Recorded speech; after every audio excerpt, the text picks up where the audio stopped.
Hey, what's happening? Hope you're well. My name is Alasdair Jeffers and I help people get more of what they want. Last time I talked about keeping your highs low and your lows high. If you missed it, go check that out. I'll leave a link in the description. This week, I want to talk about education. Just before I get started, does anyone know what the origin of the word educate is? If you do, just type it in the comments. We'll get back to that if I remember. So, this weekend, I decided to drive down to London and get myself educated. I believe that education doesn't stop when you leave school or college or university. Education is lifelong. And to be fair, whether you are intentional with it or not, you're always learning something. Whether it's something that you're watching on TV, whether it's something you're listening to on the radio, it's all going in. It's all going in. But if you're not being thoughtful and controlling what it is that's going in, who knows what you're learning. Anyway, went to a training event. It was called the Six Figure Speaker Summit because I want to be a better speaker. And it's a bit crazy because I'm struggling, and it amazes me that the event was basically free, and the amount of value I got for free, well, it was £1. It's actually astounding. And what's sad is that for most people, when they don't pay attention. If they don't pay attention. If there's nothing to lose, then they tend not to do anything.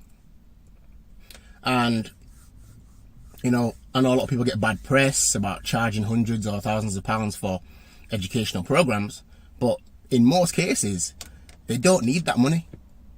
They don't need that money. They charge that to help you out, because how many of you are going to pay thousands of pounds and not do anything? Personally, I know if I invest thousands of pounds, I'm looking for a return on my investment. But anyway, that's by the by. So back to educate. The word to educate comes from the Latin educare, which means to draw out. And that was a big takeaway for me this weekend. I learned that this weekend.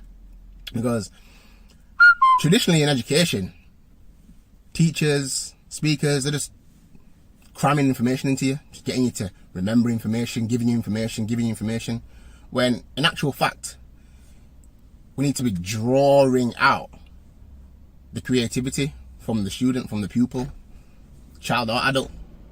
And through the traditional educational system, all the creativity has just literally been sapped out of children, rather than creativity being drawn out and enabling them to see how creative they can be. It's the complete opposite. The complete opposite. You know, it's something to bear in mind if you've got children or if you're in the teaching space. You know, ask them questions. Help them figure it out themselves, rather than just trying to cram them in with information. You know, they'll thank you for it, and it'll be so much more beneficial to them. Anyway, that's me. Hope you enjoyed this week's Ash Wednesday. If you did, just type value, comment, like, and share.